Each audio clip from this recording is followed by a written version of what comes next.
All right. Database. What is this? What is this? That's neat. Buckler mech. Artillery truck. Blade bot. Oh my god. You ever like attach the top of a helicopter to legs? That's horrifying. That is a deeply horrifying thing. What is hacks? Oh, you can hack enemies. Upgrades, drops, glossary. There's all kinds of stuff in this. Let's go back. All right, we're going to do it. Somewhere in the galaxy, a transmission reaches its unlikely recipient. By God, it's Earth. Transmission from the deep past. We're sorry to wake you. We had to flee. We were able to leave this message for you. They will hunt you now, but you can fight back. A threat widely dispersed. They have spread so far already. But you can become more powerful than them, if you persist. Maybe one day you will find us. We'll keep waking you through the crystal, in new places, new faces. Never give up. Alright. Intended for people familiar with RTS games and those eager to learn. If you're unsure, start here. Your choice if you want to get some resistance, but an overall more chill experience. Your choice. Your choice of both of these. If you do not play for the challenge, but enjoy the spectacle of RTS games and coming up with cool builds. Okay. Let's do that. The difficult one. We can change it at any time. Got it. Ooh. Choose your starting setup here. You'll unlock new options by beating levels and runs. For now, just start your first run. Got it. Friendlies get plus 25% HP, support tank, and crystal harvester. Okay. What is RTS? Real-time strategy games. It means that you are not a turn-based. It's happening at the same time for all parties. Love RTSs. RTSs come in all shapes and forms, too. You can have, like, small-scale RTS where it's more micro-based. You can have very large-scale RTS where it's, like, walls of dudes. All kinds of stuff. Bombs are units that destroy themselves to attack. Terrifying.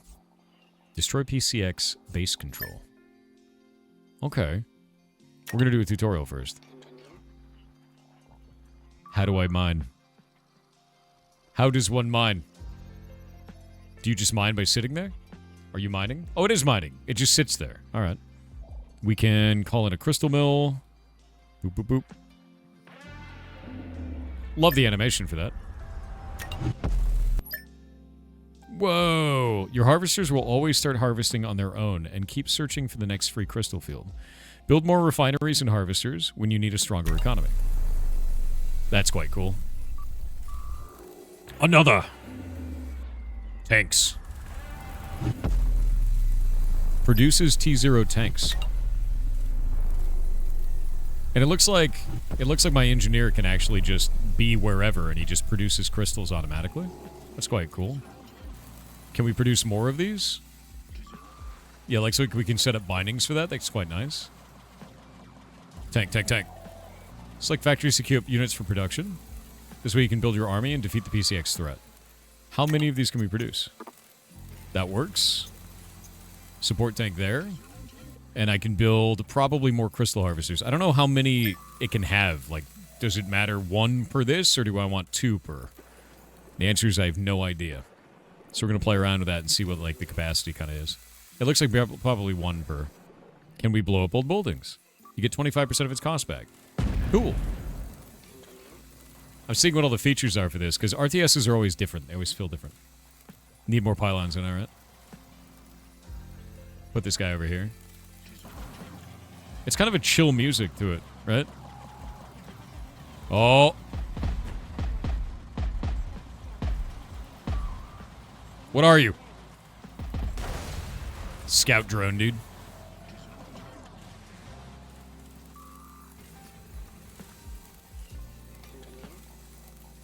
Okay, we got Q on that. I'm gonna have to start microing shit.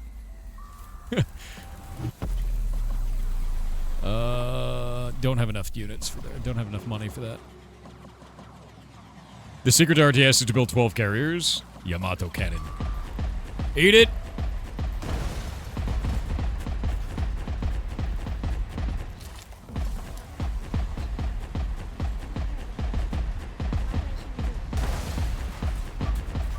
I don't know if those are, like, attackable turrets, like they can attack me back, but I ain't giving them a chance. I got a coin stash. What are coins? We have crystals. Oh. Come on. There we go.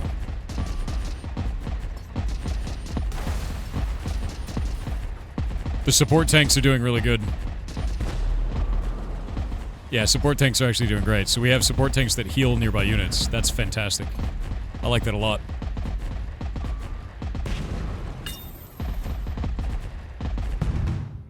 I really like the feel of this, like, just kind of being able to set that up. Can I do Control 1? Okay, cool. I can set command groups. That's really helpful.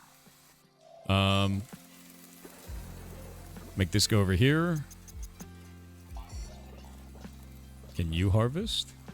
Or are you having a bad time, little friend? Okay, it is harvesting. Yeah, no, like, being able to set command groups is really nice with Control 1. That feels good.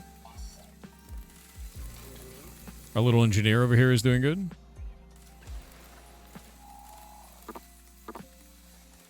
Unit cap.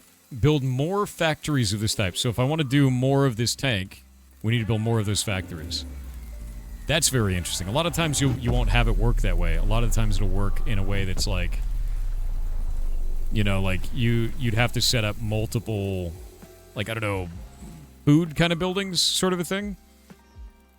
You know? Put that over there. Build another one of these. What is this going to be? Is it build? No, what is the button? Oh, it's just Q. Okay. I want to do a support tank factory, but we can't do that yet. Can I not build that? I guess we can only have one. Interesting. So targets get heals 3 most damaged allies in its sight for 1 HP per second, and targets get robust and +1 armor. That's very interesting as well. So it is actually buffing them on top of everything else. Off we go! Tank mode. What is that? It looks horrible.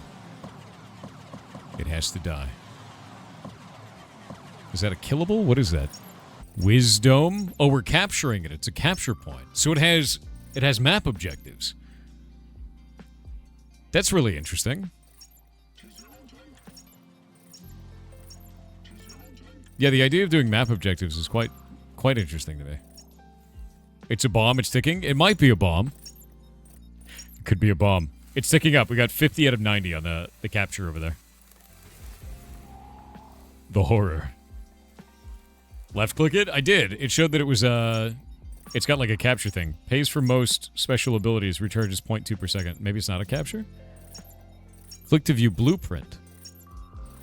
Ancient Archive rewards patience. Unlocks more stages on the next reward map. Okay, so we just have to wait for it to hit 90, I guess?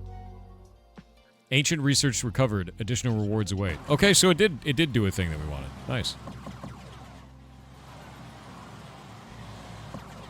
Is this a different type of mineral? No. It's blue. Tank. Tank, tank, tank. I think we may have killed everybody.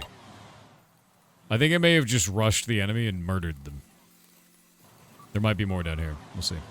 Armor reduces incoming damage by its value. Negative armor increases damage received. Minimum damage taken will always be 0.1, even if armor would reduce it to 0. Interesting. So there's always a little bit of damage taken. A ticking bomb that rewards patience. Yes. You miss Impossible Creatures? Impossible Creatures was quite cool. I remember that. Very awesome game, yeah.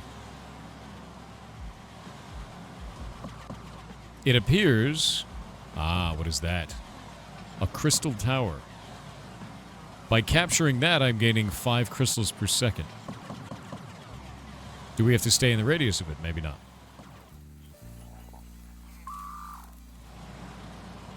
Oh, we do have to stay in the radius of it. So if we keep a unit there... Let's take our engineer, for instance. This guy doesn't have any marines. Who needs marines? Covered in tanks, bro.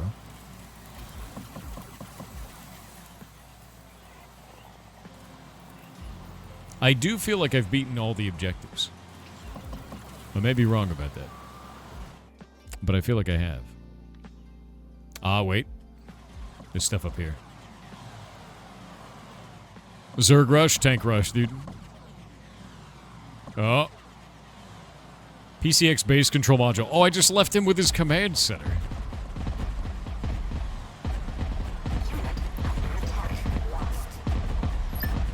Harvester lost? Wait, what? You bastards. It was a ruse. They killed my harvesters. At the last moment. Okay, what is this? Reward choice map. After each level, the engineer gains new knowledge. You can pick one per layer of the map. Choose your path to shape your build. What?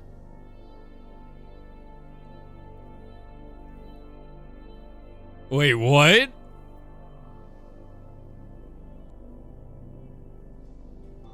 How many points do I have? So the engineer only has 3 lives.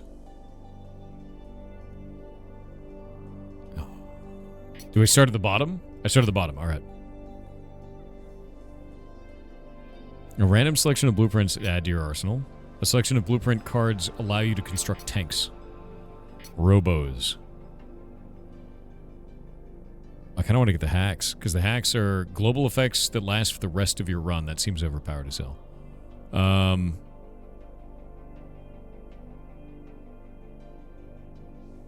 Which way can we go? What is this? Adds a random drop to the drop bar in the top left. I want to go this way, because I'll get all 3. I'll get 3 hacks instead of 1. So I'm going to go tanks. Care tank. Applies bounty to targets. On death, they will also draw a health pickup. Spawns blockade and fortifies behind. Increases damage and splash radius by 50% while fortified. Or we could take our tier 0 tank and make them tier 1 tanks. Kind of like that. They got 3 armor on them. That's huge. And it has shields. Let's do tier 1 tank. That's the way, dude. Oh, wait, I can keep going.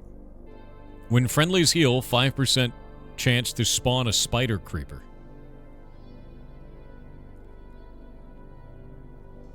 That's insane. When veteran gets healed, they will heal itself again for 25%. I saw the veteran like thing, and that kind of reminds me of old Command and Conquer. That's rad. I dig that. Yeah, support tank making spiders. Units slowly heal near obstacles, which take damage for the same amount. I'm gonna go spiders. I want to generate spiders out of my bones. Attacking from high ground gives plus 20% crit chance. When building a harvester factory, it will be accompanied by an ancient turret. Yeah, that's sick. Friendly heal effects from all sources heal 33% more HP. I'm gonna go turret, dude. That's insane. Another hack. The first time a friendly building takes damage, enemy units around get stunned for 3 seconds. Yes. That's busted. Alright. Yeah, the idea of just like bonus turrets is kind of insane. Crystal Mill. Let's go there. Where am I on the map? Okay, I'm in the corner. We'll do tank factory, and we'll do tier 1 tank factory, and then we'll do a support tank factory.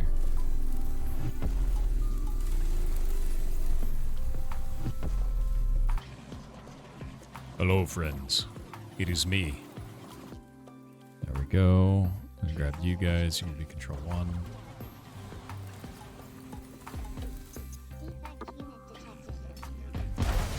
Eat it. Attack and move. Got it. What are these? Crystalline obstacle, huh? Alright, we got 2 tanks. We got 1 healer tank. We got 1 baby tank. I think it's enough to start doing stuff. Cute little voice. They're really cute. Yeah. The whole game's really cute, to be honest with you. The hell is that? What is that? Is that a wolf? Is that a robot wolf? I don't know what that is, but it looks red. There we go. That's what we want.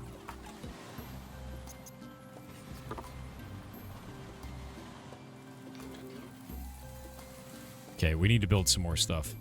I'm going to start visualizing areas. We got to start moving.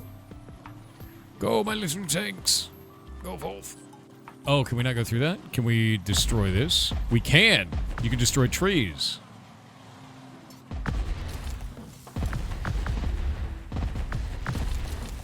That's really... Destroyable terrain is sick.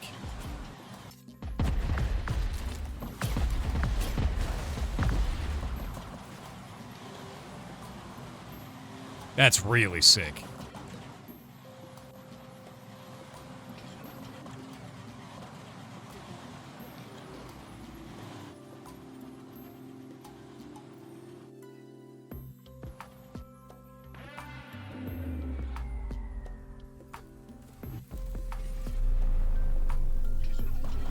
Oh, little dudes. Whenever you need to catch your breath, you can slow down time by 10% by pressing the spacebar. Really? Oh, those are awesome. Look at them go. I love it. I need to go grab whatever this ancient well is. Electro deer? My god.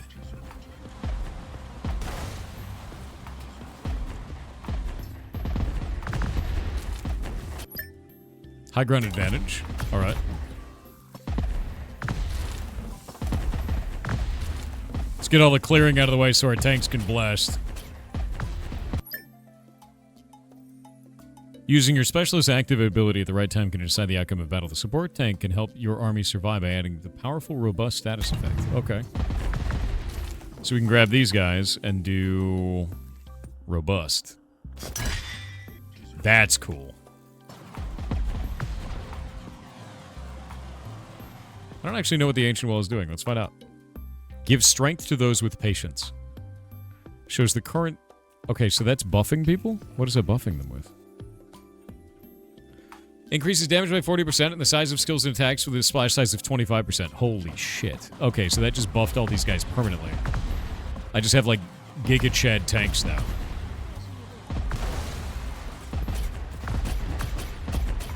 You fools! I've grown too powerful. You let me have the well. Yeah, you can't fire through trees, so blowing up the trees is actually sick, dude.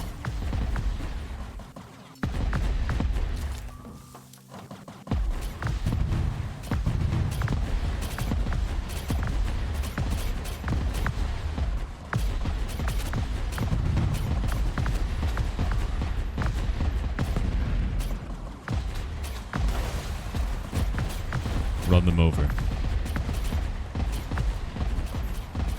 Run them all over.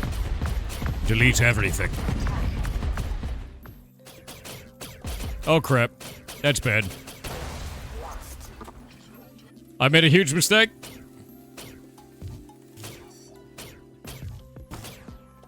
Get him with the turret. Get him with the turret. Got it. Alright.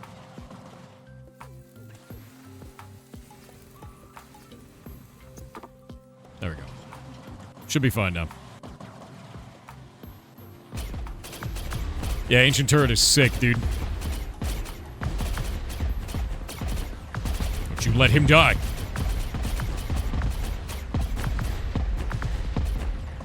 Oh my god, look at all the little bugs, dude. I love them.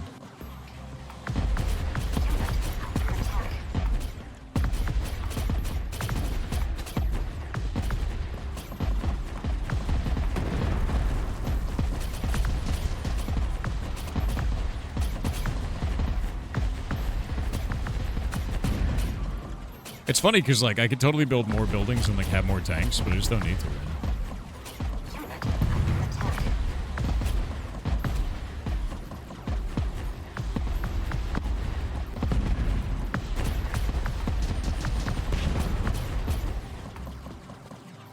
What's going on up there, buddy?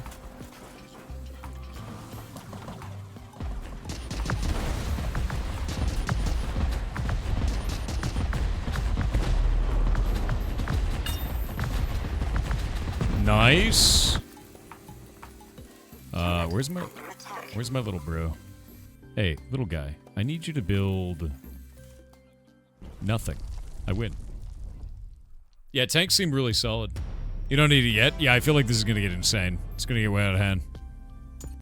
So now do I keep that for the rest of the run? More tanks. I just want more tanks. Laser tank. Teleports and get turbo. Alright. Alright. Okay.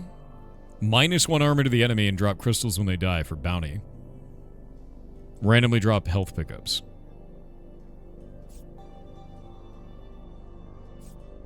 I'm gonna do care tank. We want the hack.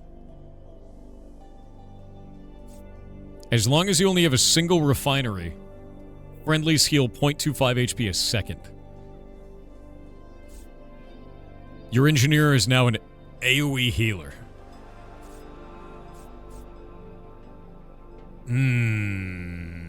Healing frugality seems not great. It limits your build options, but the healing engineer seems really nice. Yeah, that just generates spiders.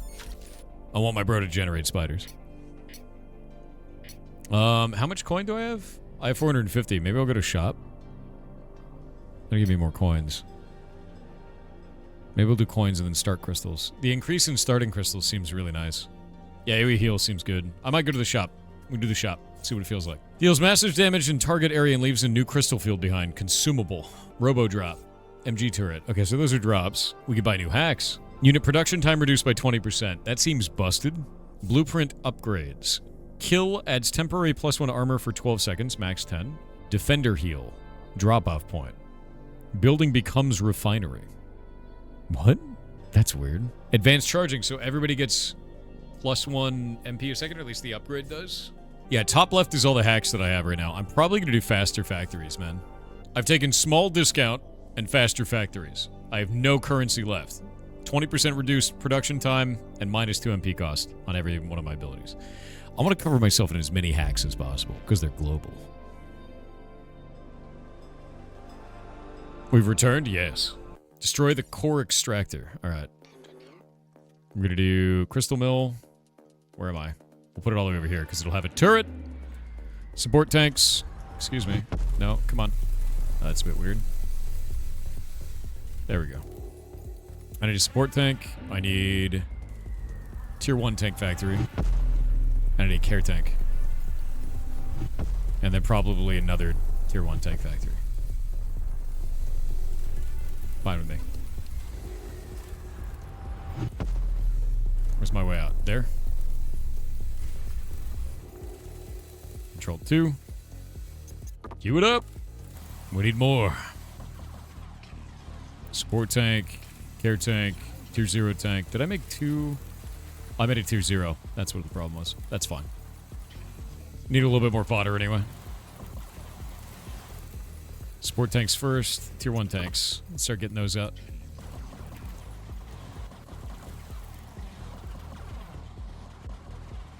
Music is just kind of nice. What is that? Looks like Tiberium. Liquid horror.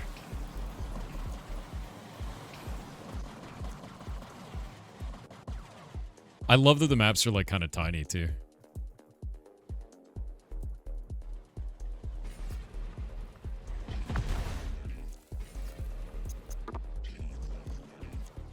All right, here we go. Scout came from that direction, so maybe over here?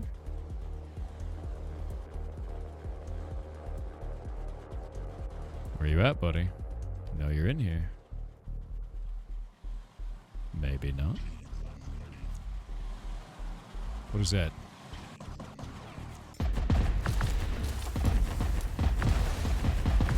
Oh god. I don't know what that was. I didn't like that. I don't know what this is either. It won't let me do anything. I'm just gonna blow it up. Oh, it's casting a slow. I don't like that. I want to get this.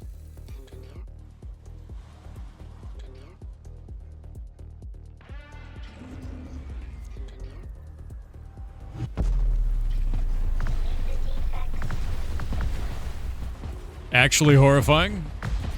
Whatever those are, I feel like they're like banelings. Yeah, they're bombers. Okay. Just like a baneling. Get that thing away from me.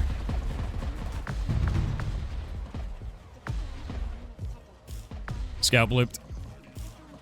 Ancient turret's doing well.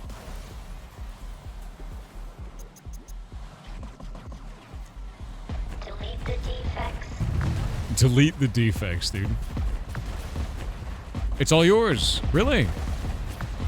I can't wait to talk to you about your game, dude. This is cool. Where? How the hell is my unit under attack? What? Did something get close? I don't even know how it could get close. That's weird.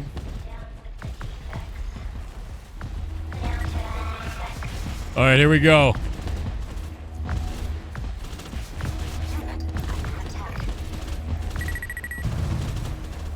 Oh, they're up top.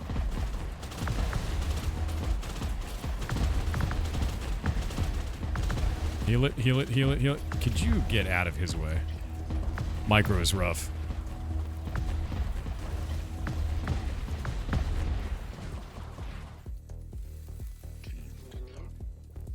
Unit under attack.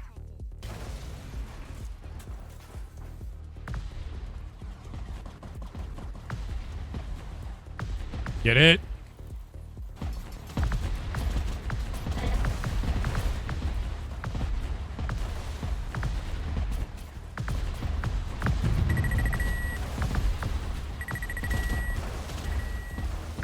Nice. The spiders just baited out the explosions.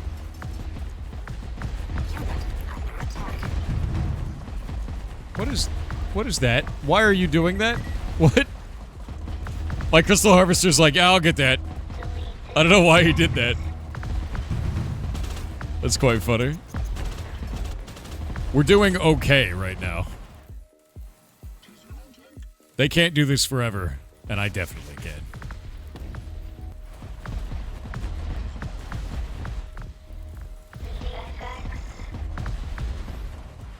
Yeah, a little bit of a worker rush. Yeah, this is badass. No, it is. I'm really impressed, to be honest with you. Building this kind of stuff is not easy. And doing micro work like that is quite fun.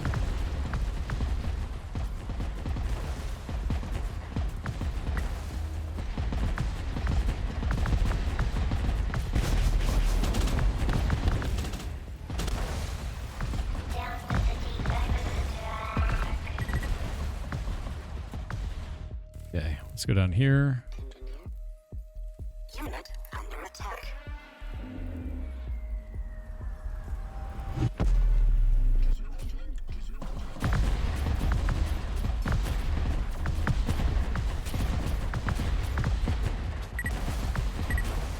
Take those trees out.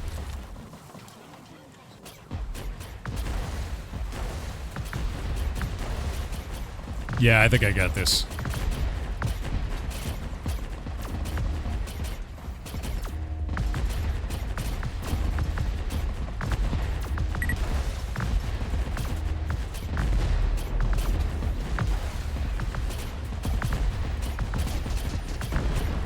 Not great. Get away from that. I don't even know what some of these buildings do. I just know that they're red and need to die.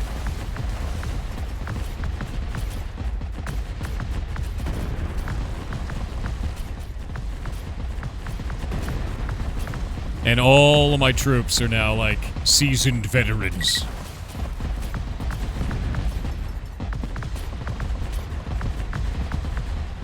Ah, supply tanks, huh?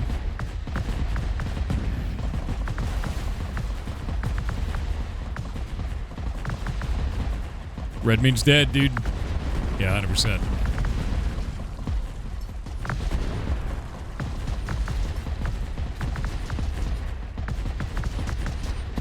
Honestly, being able to micro through that and have fun with that was awesome. Like, I really, really enjoyed that. Yeah. Really enjoyed that. There's a lot of kind of room for interesting gameplay there that I think is fascinating. Yeah, I really do. And I think that the bonuses on here is cool. Wow. Chance to respawn. So we can upgrade the support tank. Able to spawn a copy of itself when destroyed. That's crazy. It's Command & Conquer and StarCraft? I disagree. Because of the roguelike aspect, it plays completely differently. There are the basis of things like Command & Conquer and StarCraft in terms of it being a RTS game, but there's a very different overlay on top of that. Completely different gameplay feel overall. I'm going to say support tank healed fully. Oh, wait. Oh, can we increase? I'm going to do that. That seems busted, because that auto-regenerates. A selection of blueprint cards that feature spawns in some way. I'm going to go debuffs so I can get 2 hacks. Robo-poker. Burn target for 1 second. Double damage against shield. Spear-sized scales with weapon range. What? Its range is 1.5, so it gets a longer and longer spear? That's fantastic. Okay, I'm going to do the fire one, though, because burn is hilarious. Wait, what is the range of that? 2.5? 4.5. 1.3. No, I'm going to do Rushmore. Yeah, the slow is just... I hated dealing with that. Harvesters get a beam spirit as permanent protection. What is Harvester? Can extract crystals? Okay, so our Harvester now also gets a beam spirit. And they also get turrets. So we could do beam spirit and turret now. Yeah, we're doing that. Tanks get plus 50 max HP. I love tank. Yeah, Harvester Rush, exactly. Units protected by armor get a 10% chance to ignore incoming damage. All my dudes have armor. We get plus 50 HP or 10% chance to negate damage. Oh, both of those are really good. Yeah, I'm going to say negate, dude. No, we have heals. We have heals. No damage is sick. Yeah. If they negate damage, they can't heal and won't respawn spooters? Incorrect, because it said earlier that when it negates, it will always do 0.1 damage. The heal will always be there. Start crystals plus 200. I'm going to go upgrade. Upgrades improve a blueprint for the rest of the run. Choose one and then assign it. 2 extra armor. Who's going to get 2 extra armor? Probably your tier 1 tanks. They already have 3 armor. Oh, what if I put 2 armor on our harvesters, man? Right? That's kind of sick, right? I don't know if I want to put this in the crystal harvester or the support tank or the main battle tank. Main battle tank is the tier 1. It's got 3 armor already. We can make it 5 armor. So then it's like 5 damage reduction. I'm going to do the main battle tank. Become strong. I could have done it to something without armor, but I just want more armor. I want to become like a stone. Crystal Mill. Where am I on the map? Okay, we'll put this all the way up in front. And then we'll do support tank. Oh my god, look at them all. And tier 1 tank. And care tank. How do I put it over there?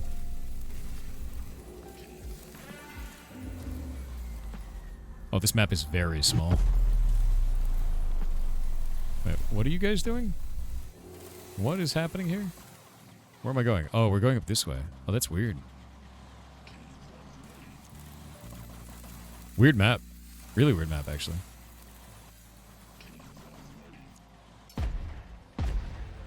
Neat. Yeah, now our MBTs are like busted, you know? Alright, we got our tanks going. Everything here looks good. Everything looks fine. We can take our engineer up here. See if the engineer can get any visibility anywhere. Nothing? Nothing interesting? T1 ready. Alright, these are our crystal roots. And we got a crystal tower here. That's perfect. I'm gonna go grab our engineer. Oh, wait. Get an enemy. Looks like they're coming around this way. We're gonna go up here onto this edge. Put that there. Perfect. Grab our engineer, put him here.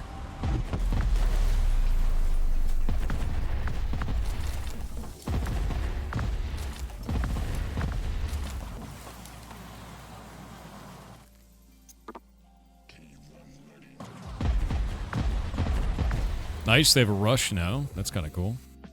What is this? Ancient turret. There we go. Yeah, this is great. Now we're just like spamming resources. Shields. Got it. Oh, these are neat. Look at them, like, back up on their own. That's kind of cool. I need to get probably some more T1 tanks in this. Excuse me? Why are they not shooting? That was weird. Fires might get extinguished. Rain. So there's environmental effects as well. Well, isn't that? That's really interesting, actually. That's, like, super interesting. Huh. I didn't realize there was environmental weather effects. That's awesome. Nice. Leveling up.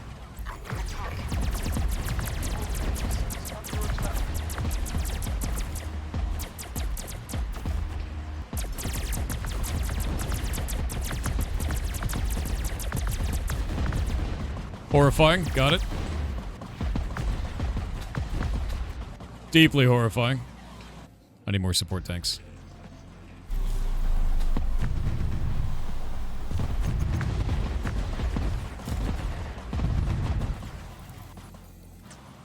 Need support tanks. Oh, look at that.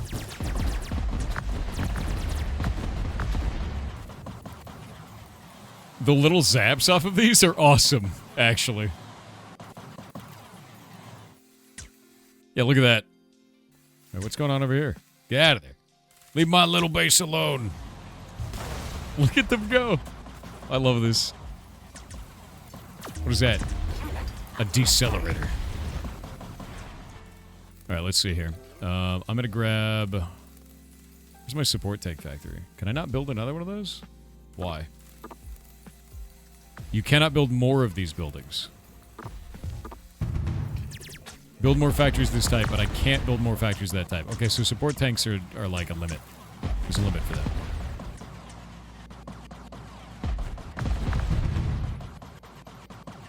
Attack. Oh, shit.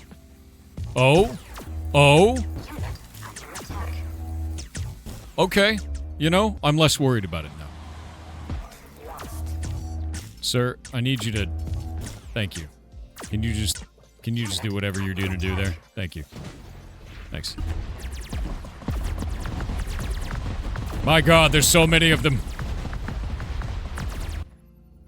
What is that?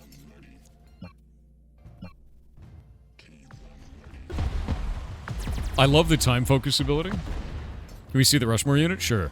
I mostly just want to find out what this thing is. Oh, it's building the stuff. I have to kill it.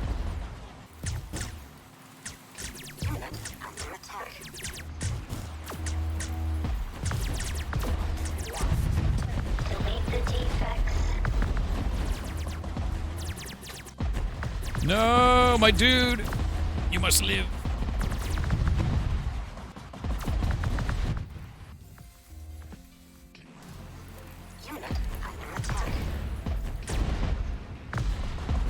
Okay. I'm gonna go this way, because there's more guys coming from this direction. Which means there has to be a base out here somewhere. Maybe down here? Units up there should be okay at this point. Where's me, engineer?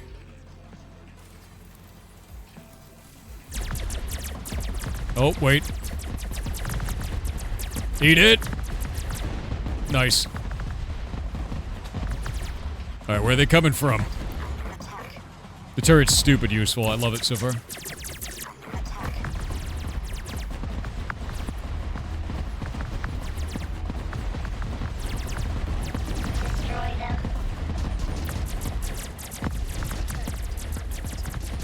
There we go.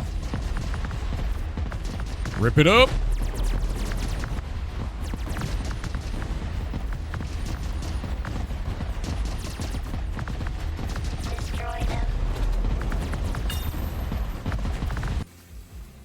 Alright, I think we're good now.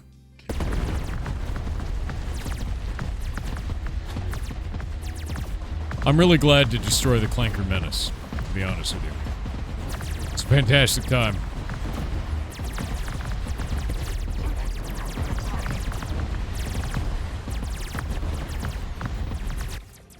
Okay, where's my... Oh, this is bad.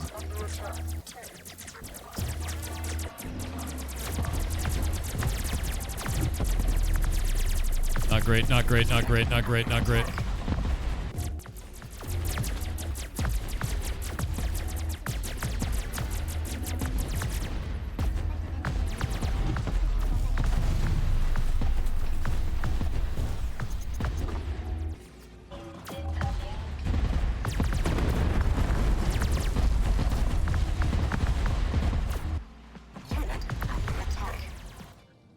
Oh. We won. Alright. Yeah, only 31 out of 100 population cap, but population cap doesn't let you build more. You have to create more factories to create more units, which was kind of interesting. I originally thought it was just going to be like population cap. You know, you just build up to cap, but you have to build more stuff. What is this? A selection blueprint that allows you to shape your crystal economy in some way. Destroyed ally units refund 15% of their build costs. Raises the crystal harvest rate of harvesters in skill range 10, around it by 25%. Generates 2 crystals. No, 2 crystals a second. It's disgusting. Just free crystals, dude. Okay. Hack. +2 to movement speed. That's huge. 10% chance to make 2 units instead of 1. Nah, we're doing movement speed to everybody. That's busted. And then an upgrade. Spawns 3 auto-attacking spider creepers when they die. Building cap. Building cap on... Oh, come on. I wanted to do support tank with building cap. Boo. Boo. Boo. That's funny. I guess it would have been OP, to be honest with you. It really would have. It completely makes sense. It would have been, like, complete bullshit. Honestly. More support tank? Yeah, that's what I wanted. Yeah, Dev said, nah, no, it's fair. That's why I wanted to do it, because it's bullshit. You know. We could have a total cap, unit cap of 8. Unit cap of 5. 3 for care tank. If we go and do +1 of the cap on a crystal dust catcher, we can do 8 crystal per second running these. That could work. Or I could do spawn 3 auto creepers on death, but no, I don't get a lot of deaths. Yeah, the dev is onto us. I'm gonna do crystal dust catcher. I'm gonna do more of those. That seems cool. With that in mind, let's go get the dev. Okay, so we've been playing your game. If you'd like to introduce yourself to chat, explain who you are and what you're doing. Hi, I'm Mario. I'm the one of the 2 people making Rogue Command. I have no game dev experience before starting on this crazy journey. Yeah, so I don't know. Sorry, I'm a bit nervous. I haven't done any interview type in a while, so don't worry about it at all, man. Like the best way to look at it is everybody is here because they're interested in the thing that you're making, and they're interested in you as a dev. So you got nothing to worry about. You know, it's always scary to get on stream at first and be like, oh man, you know, there's a lot riding on this, but it's gonna be okay. I think your game is really interesting. Personally, I quite like the marriage of RTS and, you know, roguelike mechanics. I've never seen that before. So how did you come to the conclusion of making that? What made you want to build this? It was Martin's idea. He just came to me with the idea when we founded a company together and weren't really completely sure what we wanted to do, but we knew we wanted to do something together. Mm-hmm. The 2 of us. The idea was at first to kind of I don't know, you know, maybe build something bigger, but we're still just a 2-person team because it's awesome. Yeah, to work as a 2-person team. We can definitely go more into why I think that is kind of a magic number later, but yeah. So we were just prototyping around with some stuff, and I was trying to get a feel for maybe doing kind of a virtual reality synthesizer app, because I'm kind of into music production as well. And then one day he came to me with the idea for a roguelike RTS, and I was like, no, that doesn't make sense. Definitely, we're not going to do that. And then you did anyway. And then it kind of the idea percolated in my head for a bit, and then I kind of started to realize, oh, there's actually a lot of potential in this, and then we started to prototype it out, and have been working on this thing for 6 years now. Really? So it's been 6 years of development time. Yeah. What would you say has been the hardest thing you've had to deal with throughout that so far? 'Cause it's always going to be difficult. Like that's a lot to build, you know. Yeah, it's so hard. It kind of, I think it changes over time what the hardest thing is, right? Um, I think overall, like in terms of just making it a success, it's definitely just the market getting visibility. I think that's probably what everybody's gonna say or keep saying, and for good reasons. I think there's just a lot to learn, and then also there's this thing that comes up when you have a project that's just so big. There's just so much content in there that you kind of wish to burn it all down at some points and start something new, because it's just there. You have to kind of learn. You have to live with decisions that you made like 4 years ago, where you just didn't understand a lot of the concepts. Yeah. So yeah, I think that's definitely part of it. And yeah, I'm basically the way that the game is built is that Martin is a very experienced developer, and he kind of builds tools within Unity, and I built the game with that. That is kind of the split for that is like 98% true, I'd say, and then there's some finer details in that. And yeah, I think he would probably say that the hardest part is just the pathing and making all that stuff work correctly in an RTS is an absolute nightmare. And every time you change something to improve it, then something else, you break something else, and it's there's been. I'm sure that is the most challenging technical aspect of the game.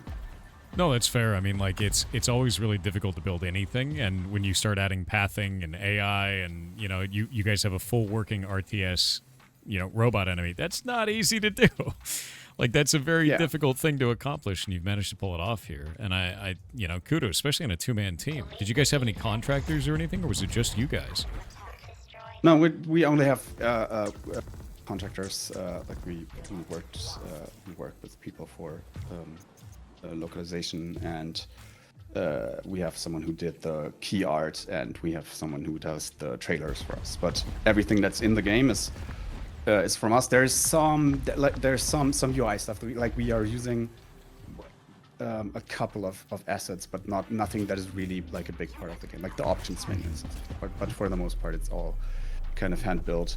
And yeah, I mentioned that in stream earlier. I haven't done anything related with game development before starting this thing, so except making music. So I really had to learn everything, and that's why. Yeah, I mean, it's not the most technically impressive game in terms of looks, but I think it's, if you look at screenshots from 6 years ago, there's a definite learning curve that has happened throughout that time. Yeah, there is nothing wrong with that. I mean, it takes time to build stuff, and it looks like you guys are building something really impressive. Like I am kind of blown away by this. It's cool because it feels like a really, what's the best way to put it? It feels like a really, really well-built RTS game. Like, it feels good. The game feels like I'm pressured all the time. And then you've added this roguelike element on the top of it. I'm mostly interested, how do you balance that, man? Like, what is your guys' go-to way of balancing a game where you have scaling power in an RTS? Because usually RTSs are very methodical in how the things get, you know, balanced out. Yeah, it's the exact opposite of that. It's just, I do it all by feel. It's feel, and I think a huge part in general for the game has been our Discord community around the game. Like we get a lot of feedback, and people talk about which units are don't feel good, which enemies are kind of maybe challenging in a way that isn't satisfying, and then I just I love playing the game myself. I've many hours just playing the game myself. So it's just, for me, that is kind of has to be the guiding light. Whenever I think, hey, this is how I want it to feel, then I kind of I have to trust that gut feeling, because since we're not a multiplayer game, I also don't really care if there is some rough edges in the balancing. Like, I think it's okay. There's definitely some builds that are kind of broken, and I used to care about that a lot more. And then I just over time I realized that the skill range of RTS players is so gigantic that all of that doesn't even really matter, because at the end of the day, it's so individual. Like, what people find challenging, like if they are used to using hotkeys or not, if they're used to if they use the time slow feature that we have in the game or not. Like, all of that makes such a big difference. So that's also why we added the roguelite mode, because that was also just the thing that people kept bringing up. Like, hey, I love the game, I love playing it. I'm not very good at it, but I like putting time into it, and I would love to kind of have some sense of progression through it. And I was like, and we kind of had I don't know, some weird ideological kind of holdbacks against the beginning, and then I was like, God, why? It doesn't it doesn't matter. It's a single player game. Like, it's not that important. The important part is that we find ways to make it fun for people. And yeah, that's what we've been trying to do. Yeah, honestly, I love that. You know, I mean, the way that I always feel about it is, if you're a developer and you play your own game, the game's just better. Like, straight up. You're just going to be able to make the game in a better way. It's going to feel better overall, because you're going to understand all the things that a player feels, you know, as they're playing through it. So I think you're doing this in a really awesome way. How have you found the reception to the game been so far? Like, you guys have got it up in, you know, you released it in November of 2024. It's in early access. You're sitting at about 91% positive, which is great. That's actually fantastic, especially in the RTS genre, where things are people are pretty opinionated, I think, about how RTSs need to look and feel. And at 91% positive, you're kind of styling. So how has that been? For the most part, it has been, like, there's a big difference between the numbers and what people are saying, let's say. Like, the feedback that we had from people, the people that are actually playing it, is amazing. And that is definitely what kept us going. It is very, very tough to like, the sales are not as high as we would hope they would have been, but it's also very hard to judge, because we're still in early access, so it's not clear how much that will make a difference when we hit 1.0, which we are very quickly approaching at the moment, because we are basically done with everything that we wanted to do with the game. Like, there's the chest of ideas is full, as you can imagine, because if you have time to think about a design space for 6 years, you just, you definitely need to take the XXL bomb drop, I would say. Oh, it's too late. Oh no, the delay. Yeah, no, I took the armor and I put it on my my harvester guys. Yeah, I was like, oh no. Because I think new players tend to underestimate how much fun the drops are. Yeah, it's probably true. I think it's because it's consumable and everything else is permanent. So it's you're like, not. I'm going to take it's only very rare drops that are consumable. Most of them are not. Oh no. So they're like a global skill that you can use once per level. Oh no. Okay, that's fair. Yeah, I should have taken that. That's awesome. No, honestly, I think what you're making is about before. Well, that's okay. No, like, honestly, I think what you guys are making is really unique, and like that's one of the things that blew me away when we got into stuff for Indiecember. Was like, I've never seen a game that does this, like, ever. I've never seen anything like that, and that's cool. Like, that's a unique and interesting take on this genre in a way that I don't think you get anywhere else. Like, that's pretty fantastic. What are some of your like inspirations for this game? What kind of games do you like in terms of RTSs? Yeah, it's very, very clearly it's Command & Conquer Generals, Fair, yeah, and StarCraft 2. That is the two very, very big ones. StarCraft 2, I think, is the biggest one, just in terms of. I think it has kind of established a baseline for what people expect how an RTS, like a real RTS, needs to feel to be acceptable, and I think for good reasons, because it just nailed that much of the stuff. Like, for me, I definitely, my love for gaming at all, I think, started when I saw, like, a friend of mine play Command & Conquer, the very first one, and I played StarCraft skirmish matches for hundreds and hundreds of hours as a teenager, I think. And that is kind of, I think, very much what, like, who this game is for. It's for people who are not that much, because I love RTS campaigns, but I think they often are not the most elegant vehicle for storytelling. Like, I think they feel kind of, the pacing is very particular for those. But I really, really like just the game flow of RTS games, and just playing skirmish matches or multiplayer. But multiplayer just stresses me out too much. It's just, I'm definitely Really? When SC2 came out, I was very, very I played ladder, and it just got so nervous about it. And you know, with the time slow feature here and everything, it's the game that I want to play, and that's what we made here. And Martin also, like, Martin was played a lot of Command & Conquer generals, and yeah, so that's kind of. Oh, and then of course on the roguelike side, it's Slay the Spire was of course a very big influence, because that was just huge when we started working on the game. I think what effectively shaped the game the most is Monster Train, if you're familiar with that. Really? I think that is, yeah. If you look how the upgrade system works and stuff like that, there's a lot of similarities actually in the deep down.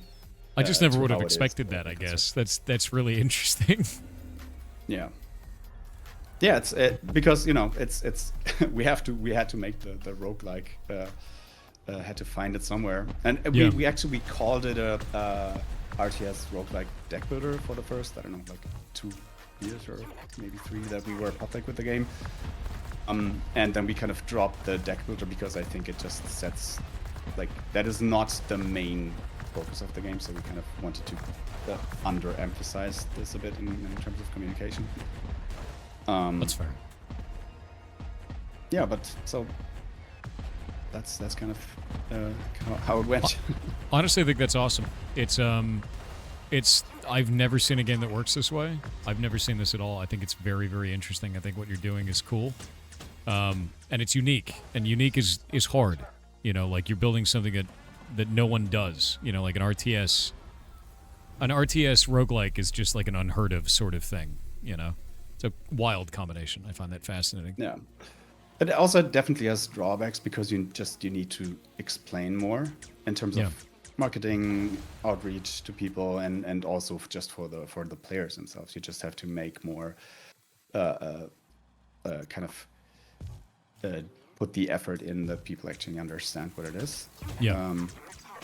And then you get, like, it's sometimes a bit frustrating, and I'm not sure, like, how much you can counteract that with tutorials. Like, you know, when people start the game, they play the first time, the maps are so tiny.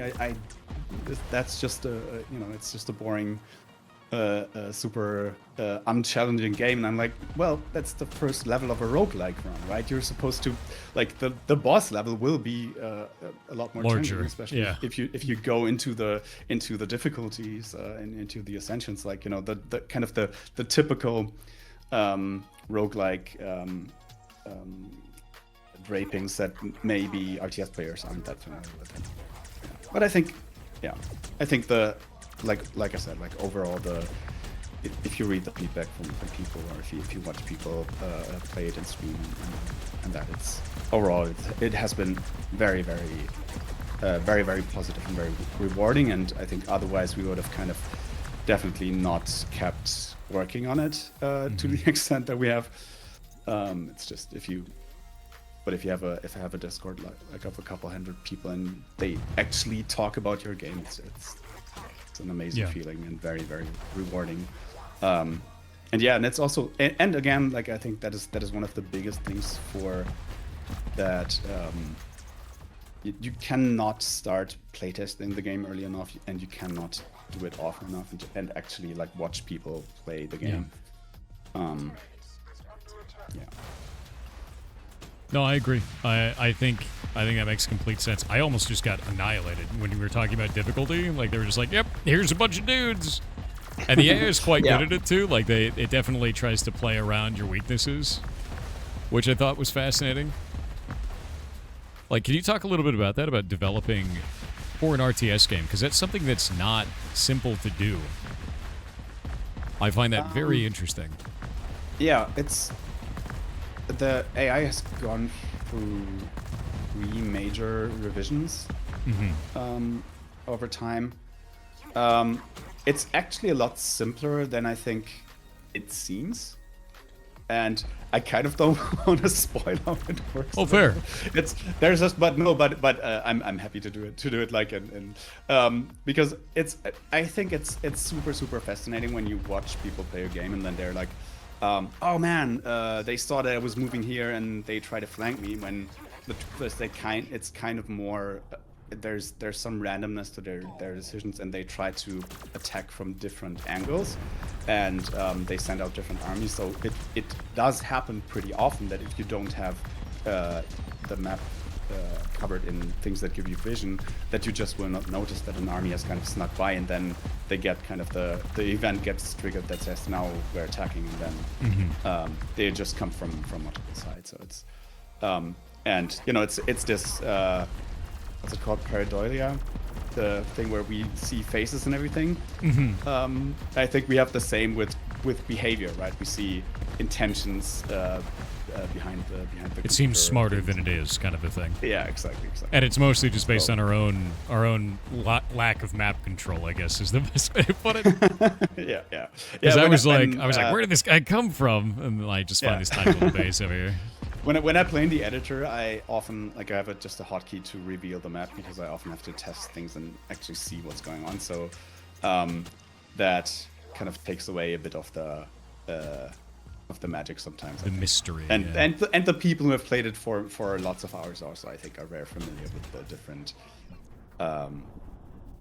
decisions that the makes. I love this. One of the things that I find a lot of the times, this slowdown system, is that a lot of people get very overwhelmed in RTSs. And the idea of being able to slow down time to be like, oh, I'd like to get the micro in there. I'd like to practice moving units like this, and then you can just pop it up at any time is awesome. I actually think that's fantastic. So what led to creating that? Because I've never seen that in RTS before. I don't remember.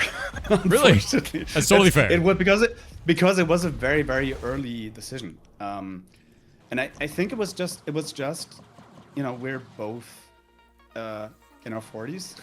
So we're not super high APM players, and we're not and it just felt like a need. Maybe it even started as a debug tool. I don't think so, but it might have. You know, it's just there was definitely a need on our side, and then we were like, you know, there's games that do like real time with pause, and I really don't like the feeling of that. Like I definitely understand why you would do it, but I think just having having it go down to 10% gives you enough of the feeling of still action happening. That it kind of keeps that aspect, but it also gives you enough control to be able to most of the time kind of get an overview of the situation, go back to base, macro up a bit. Yeah. That's cool. No, I mean, I love it, honestly, like, because I know one of the biggest problems with the RTS genre is that for a lot of people it ends up being more fun to watch than it is to play. And like I saw the whole thing with StarCraft. I saw it with Command and Conquer, and a lot of the times these people go, "Oh, I'm not fast enough." You know, it's too much micro, too much this, too much that. And I always found that to be very fascinating to me, because you can fix that, and no one really has fixed that, and this fixes that in a way that I find. You know, that is a big. I think there's a very, very big consideration though, because we decided from very, very early on, maybe day one even, that we would not try to tackle multiplayer with this. Exactly. You couldn't do that. And wouldn't work. Exactly. That wouldn't work. And you know, it's just for scope reasons, we said we just wouldn't even try to do that. Of course, it is the number one question that keeps popping up anyway, although we say it everywhere that we will not do it. But yeah, that gives you a lot of freedom, right, in terms of balancing, in terms of how you structure the game. And especially in quality of life stuff like this. Like, there's also, if you trigger an active ability, like then that also, like, if you want to target your caretaker ability, that also slows down time. I think that is just it's a very, very nice quality of life feature that we have also gotten a lot of feedback people, just like you said, usually RTS are too stressful for me, but this kind of makes it work for me. And I definitely noticed for myself that there's definitely a correlation between the difficulty I'm playing on and how much I use it. Like if I play on really high difficulties, I play slowed down for probably like 30-40% of the time of a match. Really? Yeah. That's very interesting, actually. No, that's cool, though. I mean, like, that means not only are you adding kind of an accessibility feature, but you're adding something that you also like to use tactically at the same time. Like, that's cool. That's awesome. The skill ceiling gets so high, it's unreal. It does. And I think the idea of having a RTS game that's accessible in the way of, like, I can learn micro movements. I could do this where it's not, like, super fast-paced and really devastating. Why having a feature like that might bring more people into the RTS genre. Because, like I said, like, a lot of people just don't even touch the genre because they're like, oh, it's too much for me. But if it's single player, it's PvE, they have the ability to slow down time, I think people would really want to get into that, honestly. Yeah. Ooh, the skill effect. Ooh. Invincibility. Skill targets teleport back to base instead of dying. That's crazy. How long does that last? It's if you hover over the supporting, the skill descriptions are on the bottom, so it's 15 seconds there. 15% or 15 seconds of invincibility is also insane. Yeah. But that only lasts 7.5 seconds. Still, in very, very high difficulty, people are of the opinion that this is probably the most broken thing in the game. Yeah. It feels like even any amount of invincibility inside of an RTS is just, that's bonkers to me. I love this system up here. So you have the PCX Slime Brigade for the enemy type, landscape of vast cracked plains, and the rocky lava. How do these biomes work, and do they have any effect on gameplay outside of obstacles? Yes, kind of. You saw there's some maps that have weather effects. That's the biomes. Mm-hmm. And those kind of determine how the level looks and what kind of plants and stuff there are. And the landscape is kind of the procedural generation for the map has kind of two aspects. We have the landscape generations, which generates the actual kind of the map, basically. Mm-hmm. So the, like if you had a chessboard, kind of it's just a pixelated representation of where stuff goes, and then the biome on top is where the mesh generation lives and where all the entities get placed on the map. Which every tree, like you saw before, you can kill them. They're all, like, everything in the game is an entity of kind of the same powerfulness in terms of technical ability, which I think is definitely something you shouldn't do for technical optimization. But it allows us to be extremely modular, which leads to a lot of fun effects, right? If you can, because everything can spawn stuff, everything can burn, everything can set other stuff on fire or get shields and everything. That's cool. No, that's actually really awesome. I think I'm going to make it so that my harvesters are filled with spiders. Because they're the only guys that seem to keep dying, so now they're full of spiders, which is great. Enemies with slow lose an additional 5 movement speed. Units will slowly heal near obstacles. Yeah, we're going to do that. I think it's not it's that it works at all. It's definitely, I think, because fair. it's kind of, like when after we started, we started to read more, like, game dev chatter and everything, and we would stumble upon articles like, which are the best genres to start making games, and which should you definitely not tackle. And RTS was always like only one notch under MMORPG, to never try to do that if you've never made a game before. And I was like, well, it seems to work though. Yeah, so, we did it. Going. So I think in that sense, for a complete, like for a first time game, I think it works better than it had any right to be, and that is, I think, what I'm proudest of. And I think the other thing is that might sound a bit sappy, but it's just how well the two of us work together. We've been like good friends before, but you never know it when you set out to actually work on something in such a kind of deeply connected way for 6 years. Although we definitely did not mean for it to last 6 years when we started. But yeah, it's just, over time it's so cool when you can be very honest, and working as a two-person team. There's never any overhead, right? Every conversation that we have either makes us work together better because we can clear some conflict or misunderstanding, or learn something together, or just be there for each other during like tough times. Like this game was also like, we had the COVID times during this where we both had kids and everything. Like, it was very crazy times, definitely for a while. Then we kind of learned to be very, very honest with what we like to do and don't like to do. And then we had kind of situations where sometimes we would have super in-depth kind of division of labor for a certain task, because I hate doing the emails.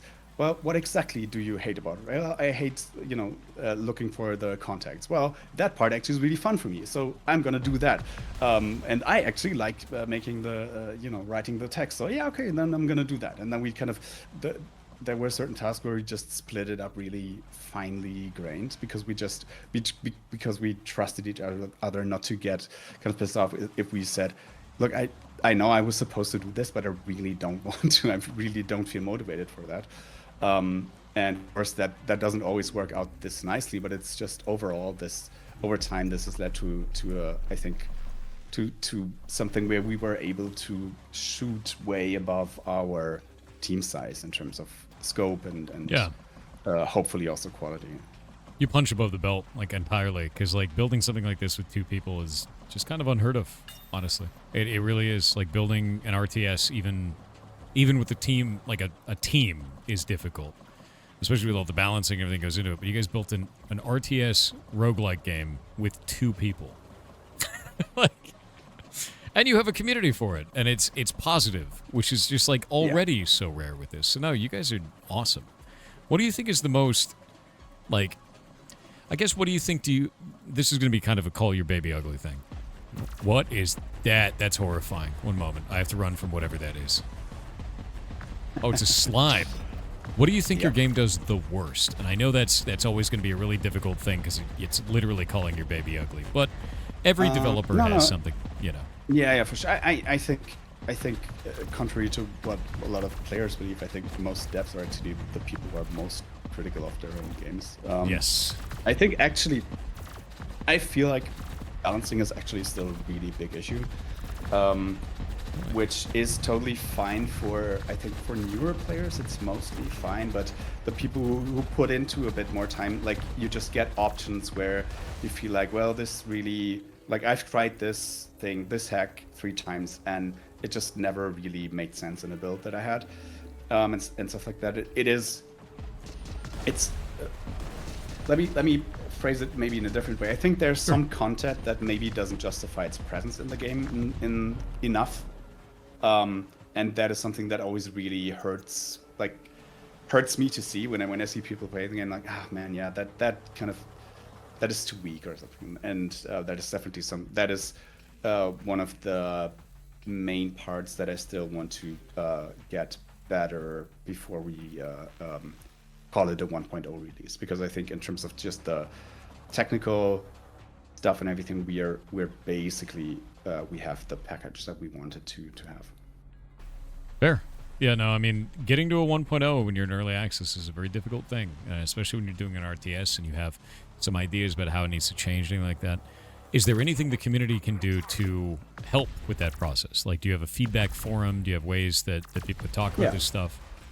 Yeah, we definitely we read everything that comes in the Steam forums, and we are very active in our Discord. So whenever there's feedback that we try to address it. Of course, sometimes it goes in a direction that you disagree with or something. But for the most part, I think that is also something that I was very, very astonished and happy about, is just how much the how people perceive the game and how we perceive the game has matched up almost identically, which has made it very, very easy to make the right changes, because we always kind of agreed to what the different problems were. And I think another thing, maybe that is something that just happened, is if you don't like something about the game, maybe take the time to formulate that in a feedback thread or something before you write a negative review, because that has been super frustrating for me sometimes when there's a change and it feels like somebody just writes like a feedback thread in a negative review for something where you basically are already done with the change and wanted to implement it anyway or something like that. That has been has really hurt. But I think that is just if you like some, or also if you like something, tell people, because I cannot tell you how often it happened to me that I had a really shitty day. I lost my mom last year, and when people would just take the time to write something nice about a work, it would always give me a little boost in my day. It would always make my day a bit better and make me kind of keep working on it more. And I think that is be nicer. Yeah, no, I think that absolutely makes sense, and I do think that there's always a problem with that generally, which is when people like something, they generally don't say anything. When people don't like something, instead of giving feedback, they're quick to slam, And yeah, for indie devs, a lot of people don't realize how devastating a negative review actually can be. Yeah. If you have something, contact the devs first. And I think the biggest problem with that, I think one of the reasons that it's like that, is because people are used to being treated the way that they are by AAA. They buy a AAA game, their feedback is meaningless, so then they go, well, game devs don't care about me. If you contact an indie dev, you'll find very quickly that a lot of them care more than you could possibly know. If you want to have a conversation. And on top of that, I'm really sorry for your loss. That's a horrible thing to have to deal with, especially when you're building things, and it's very public to do that kind of stuff. Thank you, and thanks chat as well. And sorry for dropping that just out of nowhere. I just had. Don't worry about it. Just in my stream of consciousness scenario. Yeah, no, I mean, there's nothing wrong with that. You have devs are people. That's how it goes. Oh my god, a gigantic horrible worm. I hate it. I hate everything about it. I'm just gonna make more of these. Tough. I think you have a really good build going on. You have the nothing of mine ever dies build. Yeah, I don't want no one can die. It's, feels good. And I'm slowly just leveling them up. Can you talk a little bit about the leveling up mechanic, actually? Like becoming, these guys are all getting markers. The veterancy? Yeah. Yeah, the veterancy is just, that is kind of like, I think you said it earlier, it's a remnant of Command & Conquer. Mm-hmm. And it used to be more granular, where units would have, just an integer rank that would count up. But I think the way it works now is more interesting, because it's just, everything in the game can be a trigger for other mechanics to hook into. And the veterancy is just one of those, and it's a mechanic that, of course, clearly works well if you have builds that go for, there's builds that go where you want your units to die all the time, and then of course you shouldn't go for veterancy hacks, but there's a bunch of hacks that make veterans even stronger, or help them to get healed better or stuff like that, and that is kind of why we settled on that. Makes sense. It feels really good. Yeah. To be clear. Hell yeah. Yeah, it makes my units feel like, I can take on the world, And then I find something that I've never seen before, and it's a giant worm, and then I'm scared. That is the thing that I find really interesting, is that the way that Cal's difficulty versus actual difficulty works in a game like this. I think it's very, very important for us that the player kind of always feels a bit under pressure, but there's a pretty big window where you can kind of make them feel under pressure without them actually being in a lot of danger, unless they get really careless with, their engineer or something, which is definitely something that's preventable. But if the enemy just keeps showing up at your doorstep, now and again, then you never feel safe, and I think that is that was really important learning as well, kind of to give the enemy kind of behavior routines and also units that fit into that kind of, just keep on harassing a bit or show up unexpected from different angles, stuff that moves quickly and can kind of catch you off guard. Yeah, it definitely does feel like they're constantly pressuring you, and like there's different enemies types. There's definitely ones that like I want to kill first. There's healing mechanics. There's like buffing mechanics. I really like the kind of commander buff mechanic system like that. It just feels good, and that's that is also something that you haven't. Sorry, oh, go for it. No, you're good. The supporting that you're using for this run is one of, actually don't know the current number, of I think 7 probably currently in the game, of the combat specialists, and those are a little bit like a mini faction system because they really change the rules in some major ways, and then there's also different economy starters and different engineers that you unlock, and those really kind of add a lot of variety. And there's like the Mantis Mech Specialist, which is all about just keeping that one unit alive because their health just keeps scaling up. So in the end, if you play a long level, you might have a unit that has like 2.5k health points. That has been keeps being so much fun for me, just to come up with stupid ideas and trying to make them work for just new content, new units, and new specialists. I mostly loved this because I can put bounties on all their like little units and just get a ton of materials out of it, or generate a bunch of spiders and then make them invulnerable, which I thought was hilarious. Yeah. Like, I love these abilities and I love the way that they feel. It feels very, very cool, honestly. There's also Spider Specialist, which is a lot of fun and a bit of a nightmare for performance because you can just a million spiders. Yeah, we need to find ways to kind of optimize that a bit more, and probably also just cap the number of spiders in some ways, because it can get really, really out of hand. I mean, I'm gonna be honest with you, that sounds hilarious. It definitely that's is. Like, awful. I honestly think that I'm actually not even sure if it would be a good idea to scale down the number of spiders that you can have, because I think there's also a certain satisfaction to making the game go to its knees if you're able to get enough stuff out. Yeah, definitely. I super agree with that. It's like, can I lag the game out? Hilarious, Yeah. So there is satisfaction. Plus, it's a single player game. Like that's always one of the things. You have the slowdown method. You have all that kind of stuff. It kind of reminds me, like I used to play Eve a lot. It's like time dilation in Eve. It's like you can just be like this. And then it's like time dilation. That works like if the servers are under heavy load, they kind of force the game to run slower, right? Yeah. It feels basically the same way. And you could see, like, in this, you could see every bullet, It's just fantastic. Yeah. Yeah, as long as there's no crashes. I never played Eve. I always find Eve a game that is super fascinating to read about, and I've never played it. Honestly, good for you. You don't want to. Don't start now. Yeah. I also made a very, very conscious decision to never get into any MMORPG, like especially when I was at university, because I thought, man, that is a hole that seems very, very deep, and I'm not sure if I have a ladder high enough for that. Yeah, don't get into Eve, don't get into League of Legends, love yourself, is usually what I feel about. So what is the loss condition? Do I have to lose every unit on the map, or do I have to just lose my whole base? You just have to lose your engineer, that's all. If you lose your engineer 4 times, I guess, because you have number 0 life, then the run is over. Really? Yeah. Okay, that's terrifying. And at the end of the run, do I get you were talking a little about meta progression. Can you talk about that? Like, how does the meta progression in this work? So you just mainly the way there was for the longest time is you just unlock new stuff. So you get I don't know I should remember the numbers of our game, but I don't.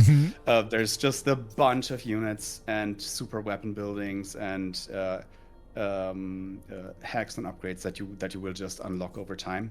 Like here, the auto turret is insane. That's a lot of damage.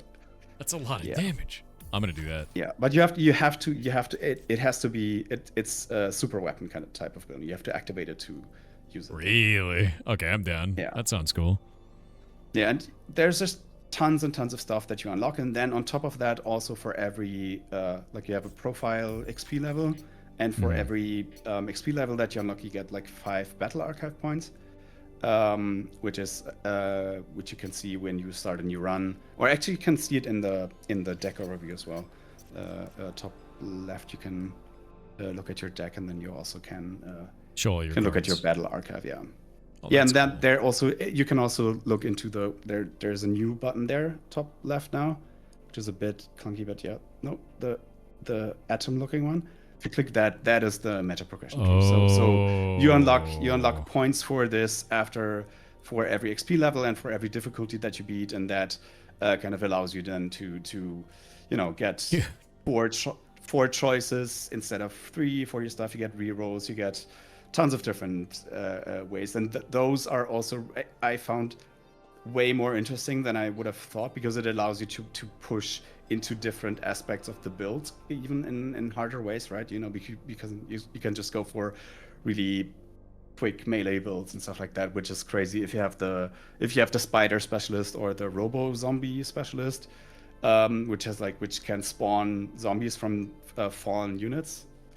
There's a lot of stuff that you can get into with the game. Like it's very, very chunky in terms of content. Yeah, this is nuts. Like universal armor. Everyone gets +1 armor. Or a chance to revive. Like, these are crazy. No, I love this. I think this is really, really cool, man. Can you just choose anywhere on this tree, or do you have to start in the center and then work your way out? You have to. The way that the branches work is you have to unlock at least one level of the previous one. Okay, and so then you just go from there. Yeah, and you can just if you shift left click the one that you want, then it will automatically spend all the in between points that you need to get there. Nice. Oh, I love the engineer build. I didn't realize the engineer even had an attack. I was keeping him safe. I was like, I don't want him to die. Like I want him away. And it's really good for clearing out stuff, because it does extra damage to trees and rocks and stuff like that. So that's awesome. Oh, continue run. I love that I can just drop a run and continue it at any time, by the way. That feels really, really nice. Yeah, that's very important. We don't have in-level saving.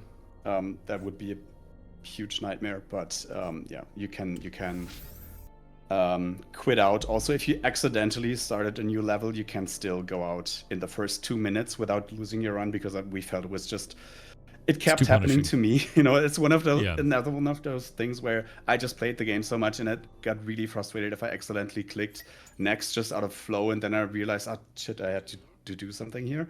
Yeah. And yeah, that's why you can just quit out of the level in the first, I think it's 2 minutes, without any penalty.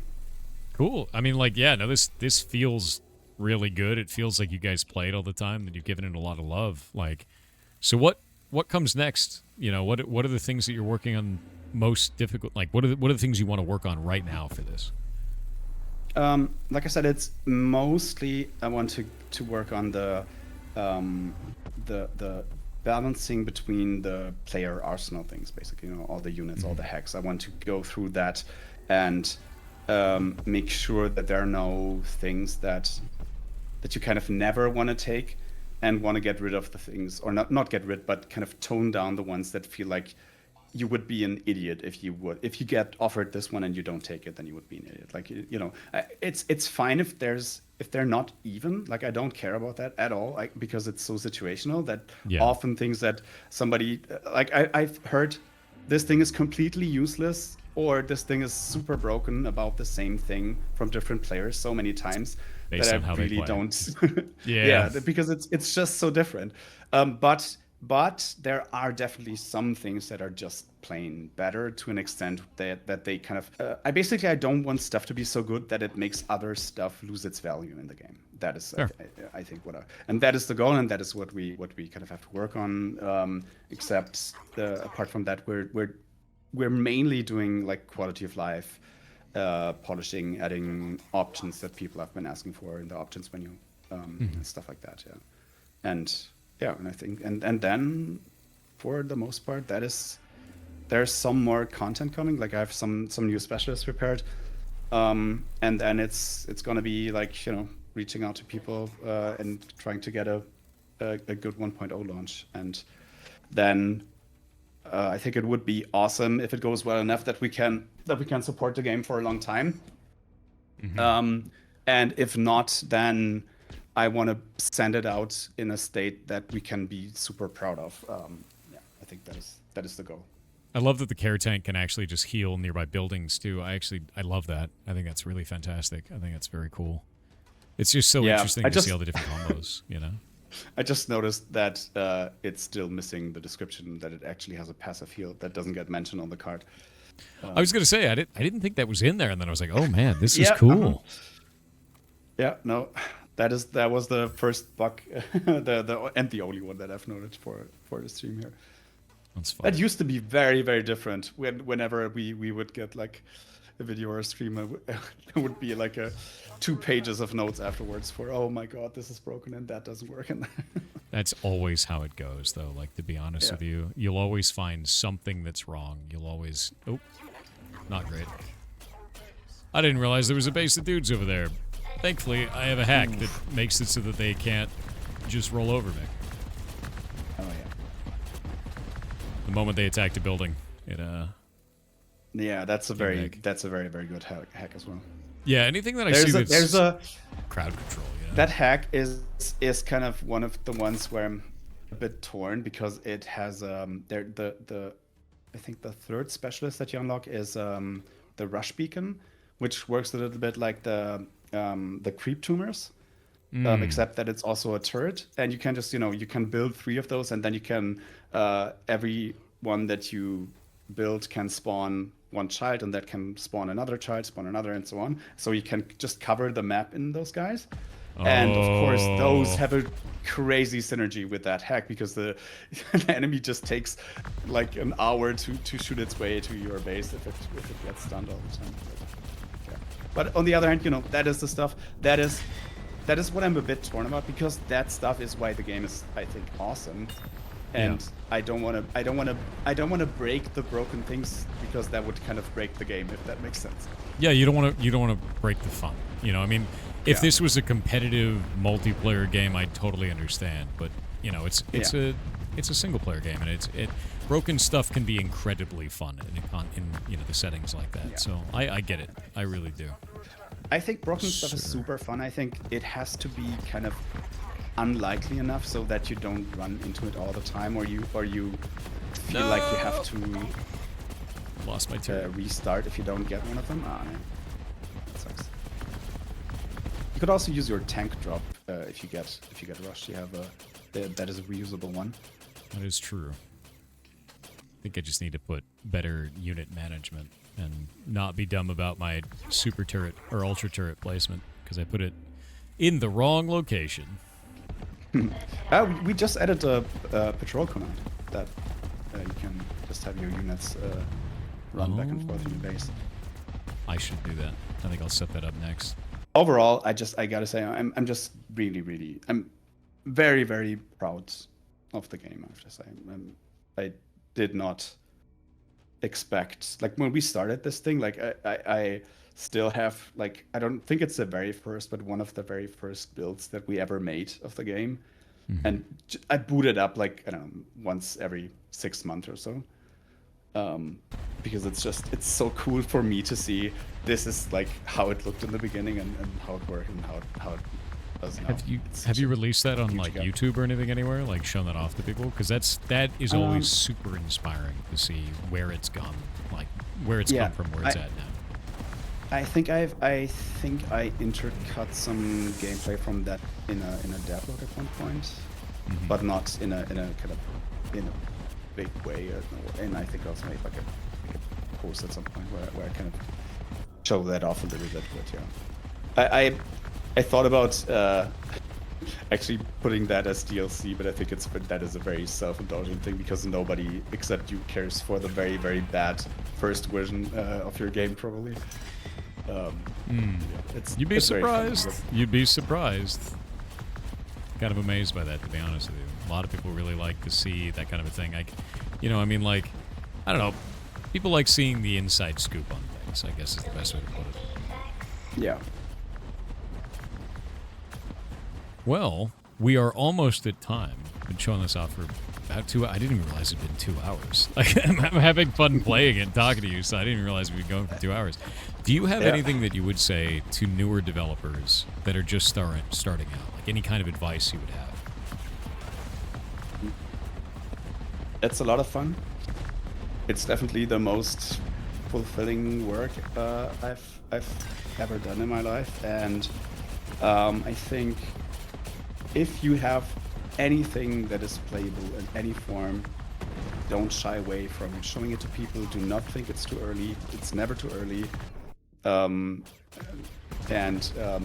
know, don't learn to kind of to take feedback and to understand like what it means for your game. That doesn't mean to always follow it and to run behind the opinions of others, but understand what is kind of behind the way that they maybe don't enjoy something. Like, it's very, very often the case that you see something not working and the player telling you, man, you know, this aspect of the game is really bad, and you look at the footage of the gameplay or you watch them play live and you realize, well, no, it's just this one unit is so damn overpowered that everything else in the game kind of doesn't make sense anymore because there's a one enemy unit present or something like that. It's very, very important to I think to learn that skill set, to read between the spoken feedback and the thing that you see happen. That's awesome. Yeah, no, I love that. And I think that what you're making is very cool. Yeah, very interesting that people are asking for a demo. It was a lot of work to have the dual track, keeping the demo up to date in the game. I have to say I'm very, very happy at the moment that we don't have it. But I definitely understand why.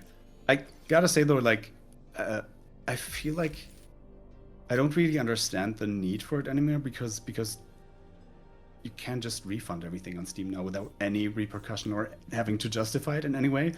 So it's kind of like, I find it really interesting that this is still such a thing when you can basically, you can just, the demo is you can buy the game and see if you like it, and if you don't, you just give it back. A lot of the times we're finding it's a weird setup, honestly, from Steam's side, but that is how it factually works. Yeah, a lot of the times people don't have the money up front to buy games. That's what it comes down to, especially with like regional pricing and things like that. So they prefer the demo, and I always think the demo. The weird thing about a demo is that it reduces your negative reviews. I know that's a very strange thing, but the idea is that someone plays the demo, they go, "This isn't for me," and they leave. And if they would have bought it and then felt this isn't for me, maybe they don't want to go through the refund process. Maybe they feel really negatively because they already threw money down and they have to go through it, right? Like, then they leave a negative review and then they bail. You know, so it's always an interesting thing. And I don't want to devalue demos at all. Like, no, we had a demo for a long time, and that also is one of the big reasons I think why the game turned out as well as it did, because that is where we got the most feedback from for a very, very long time, right? It's just the demo players. So yeah, but it was a nightmare having to update that. Additionally to the main game, like it's. No, that's totally fair. I think building a demo is, a lot of people don't realize it's not just, oh, I carve off a piece of the video game. Like, you have to maintain that, man. Every time you make major updates, you got to maintain that demo, and you don't want it to just be like the full game with a variable ticked, because then they'll just untick that variable, and then now they have the full game, you know? And it's also, I think there's another interesting aspect to it is, it really shapes your view in a weird way if the main feedback source is people that play the demo, because you just get so focused on kind of working around the stuff that is in that little piece of the game, and that makes it really difficult, I think, to keep the focus. So I don't know, there's a very, very tiny chance that we might add one again later if it's completely done, because then we, if we don't plan to do any more like major updates, but I honestly don't think so, because it was just we're just two people. We have to be super picky about what we try to take on and what we don't. I think that is yeah. Sorry. I've Yeah, been rambling. absolutely. No, you're totally fine. Like, honestly, people are here to find out how you feel about making games and to look at your video game. That's the whole point. So rambling is always encouraged. With that being said, if you guys haven't wishlisted these yet, go wishlist. Go wishlist Road Command. The best thing you can do for any indie developer out there is to wishlist their game. If you do this, it will help Steam to go like, oh, I should show this to more people because I'll make more money off of it. Because Steam wants to make money. So instead of, if you're worried about buying it or anything like that, wishlisting it, holding it onto it for later is always a really beneficial thing. And if they ever go on sale, you get an email from it. So it's a very positive thing to do. And it's free. You can just do it. Yeah. Yeah, 100%. Yeah, rambling dev is better than a PR news statement. See? There you go. Yeah. Yeah, that's true. I think what you guys have made here is really unique and really interesting. And I'm looking forward to Senior 1.0. Is there a place that people can get in touch? Can you send me a link to your Discord so I can show it out to everybody? Actually don't have it handy at the moment. I'll get it off I your think Steam page. Stolen. Yeah, exactly. I was about to say, I think actually everything is linked on the Steam page. And like I said, yeah, we read everything that is in the Steam discussion forums like that. We're super active there. Yeah, mainly, of course, the Discord. I always thought it was funny, like Steam had all these banners for like, come join our Discord and everything like that, and you could do images, and then they were like, don't do that anymore. And now it's just this tiny little link on the right side. Here, I'll show you guys. Look at this. Yeah. It's just this little tiny link. And you're like, come on, man.